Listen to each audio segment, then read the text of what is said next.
ওটা আসলে বেদব। মির্জা আব্বাসকে ল্যাপটা করে দেশ থেকে তাড়াই দিবে। পুঁটি মাছের সাথে তো আর আমরা ভাই যুদ্ধ করতে পারি না। এই মির্জা আব্বাস যদি ফু দেয়, নাসিরুদ্দিন পাটোয়ারির মতো পোলা বাতাসে উড়ে চলে যাবে, তার অস্তিত্ব খুঁজে পাওয়া যাবে না। এই সমস্ত ছেলে পেলে হঠাৎ করে আঙ্গুল ফুলে কলা গাছ হয়েছে, লুটপাট করেছে, লুটপাট করার পরে কিছু টাকা পয়সার মালিক হয়েছে। তারা এখন এই যে নাসিরুদ্দিন পাটোয়ারি এনসিপি, আপনারা জানেন তারা আঙ্গুল ফুলে কলা গাছ হয়েছে। ডক্টর ইউনূসের সাপোর্টে আছেন, এটা আমরা বিশ্বাস করি।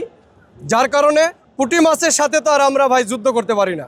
তারা বড় বড় কথা বলে, বড় বড় লেকচার মারে, মির্জা আব্বাসকে ল্যাপটা করে দেশ থেকে তাড়াই দিবে, এত বড় ক্ষমতা তাদের হয় নাই। ওই মুখ দিয়ে ছোট মুখে বড় কথা বলতে পারে ভাই, চামড়ার মুখ, বলা সহজ। কিন্তু এই মির্জা আব্বাস যদি ফু দেয়, নাসিরুদ্দিন পাটোয়ারির মতো পোলা বাতাসে উড়ে চলে যাবে, তার অস্তিত্ব খুঁজে পাওয়া যাবে না। ফ্যামিলি কার্ড কিন্তু তারেক রহমান কখনো বলেন নাই যে উনি তার নিজস্ব তহবিল থেকে দিবেন বা এককভাবে দল থেকে দিবেন, এ কথা কখনো বলেন নাই। ফ্যামিলি কার্ডের বিষয়টা হচ্ছে, তারেক রহমানকে ধানের শীষে ভোট দিলে, তারেক রহমান সরকার গঠন করলে রাষ্ট্রের টাকা খরচ করে এদেশের দুস্থ অসহায় মানুষকে সে ফ্যামিলি কার্ড, কৃষি কার্ড, স্বাস্থ্য কার্ড এগুলো প্রদান করবেন।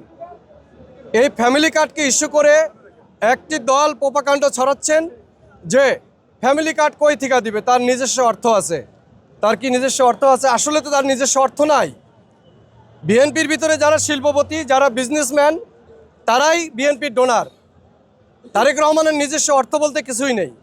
তার নিজস্ব অর্থ দিয়ে ফ্যামিলি কার্ড দেওয়ার ক্ষমতা তারেক রহমান সাহেবের নেই। সে রাষ্ট্র ক্ষমতায় আসলে আমরা জনগণ ধানের শীষে ভোট দিয়ে রাষ্ট্র ক্ষমতায় তাকে নিয়ে আসার পরে সে রাষ্ট্রীয়ভাবে এদেশের অসহায় মানুষকে সে ফ্যামিলি কার্ড দিবে।